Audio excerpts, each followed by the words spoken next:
When people talk about China's economic miracle, they imagine cities rising out of the earth, factories stretching farther than the eye can see, ports loaded with containers that dwarf skyscrapers.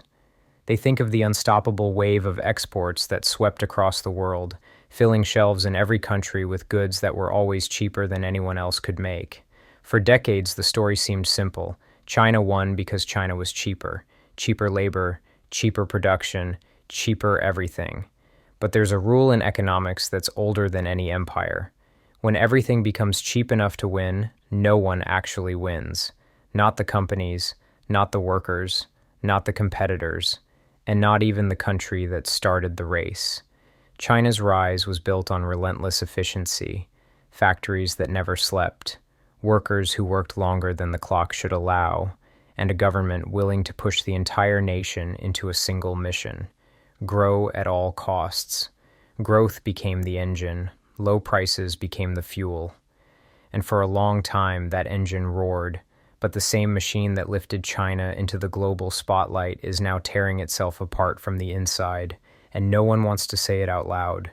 To understand the trap, we have to go back to a time when China was still poor, still emerging, still desperate to join the global economy.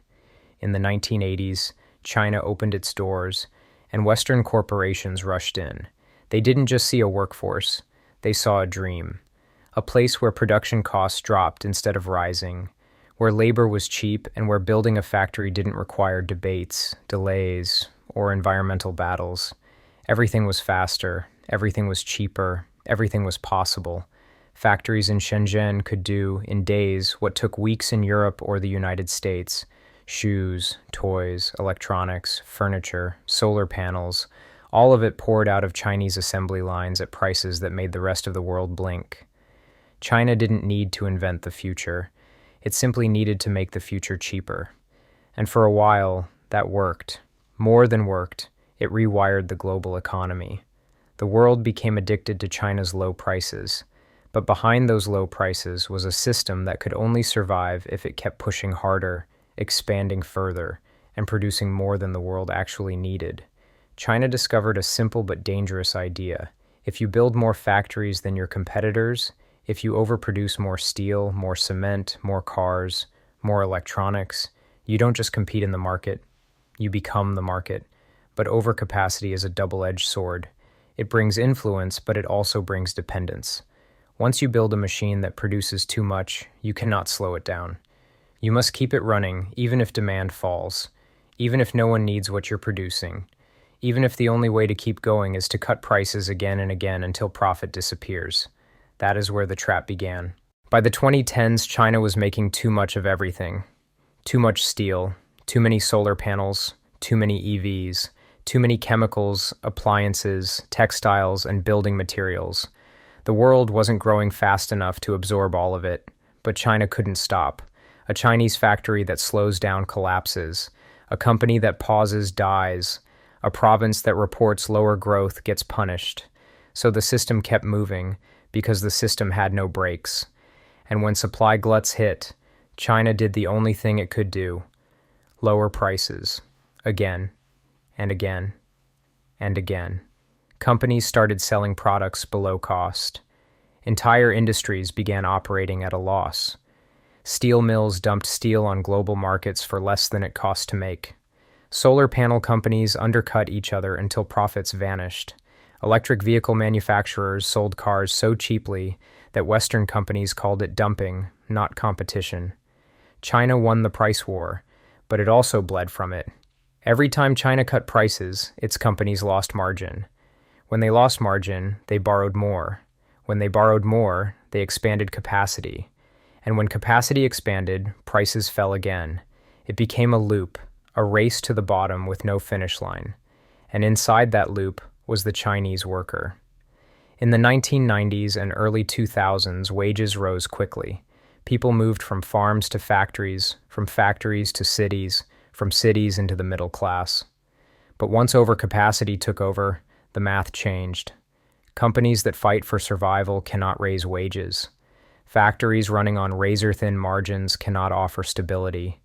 The dream of the Chinese middle class slowed, then stalled, People stopped rising because prices fell faster than wages could grow. Low prices made China rich, but they also made China fragile. When profits collapsed, China turned to real estate to keep the illusion of growth alive. The world saw the results: ghost cities, empty towers, abandoned malls, highways that led nowhere. These weren't mistakes, they were a pressure valve. The construction boom absorbed steel, cement, machinery, and workers that had nowhere else to go. For years, it looked like a miracle. Then the developers began to fail. Evergrande, Country Garden, giants that had built empires on debt and hope. The fantasy collapsed, and China was left with the largest real estate correction in human history. Meanwhile, the world began to push back. Cheap Chinese goods had destroyed entire industries in Europe and America. It wasn't just competition, it was a flood that drowned factories from the Rust Belt to Wales. Governments responded with tariffs, import bans, anti-dumping cases, and national resilience strategies. The world wasn't rejecting China. It was rejecting the idea that everything needed to be cheap. And this is the paradox at the heart of China's trap. If one country makes everything cheap enough that no one else can compete, eventually no one competes. Not even the country that started it. Today, China faces something far worse than inflation. It faces deflation, prices falling not because things are getting better, but because companies are desperate. Deflation is the silent killer of an economy built on growth. When prices fall, profits collapse. When profits collapse, wages stagnate. When wages stagnate, people stop spending. When people stop spending, companies fail. And when companies fail, banks collapse. Cheapness becomes a chain reaction, and the reaction has begun. Japan faced this in the 1990s. South Korea faced it during the Asian financial crisis. Taiwan faced it when chip prices crashed. Every country that built itself on low-cost manufacturing eventually hit the wall. Because you cannot build a prosperous society when everything you produce becomes cheaper every year. A nation can compete on cheapness, or it can compete on prosperity. It cannot do both forever. The world needs China's factories. China needs the world's consumers. But the global demand that fueled China for 40 years is no longer infinite. And China's model was built on the assumption that it was. China is not collapsing, but it is trapped in a structure designed for a world that no longer exists. It built a machine that could only go forward, and now the world is slowing down while the machine continues to accelerate. The future of China will not be decided by collapse, but by transformation, from quantity to quality, from dominance to sustainability, from overcapacity to innovation, from cheapness to value. Because the price war cannot continue. The price war already won, and victory revealed the cost. When everything becomes cheap enough to win, no one wins. Not the consumer, not the company, not the worker, not the nation, not the world. China's greatest strength became its deepest vulnerability. The belief that cost alone could conquer the future. But the future belongs not to the cheapest, but to the strongest. And strength is never discounted. If this gave you a new perspective, hit subscribe. History has the answers. I'll show you where to look.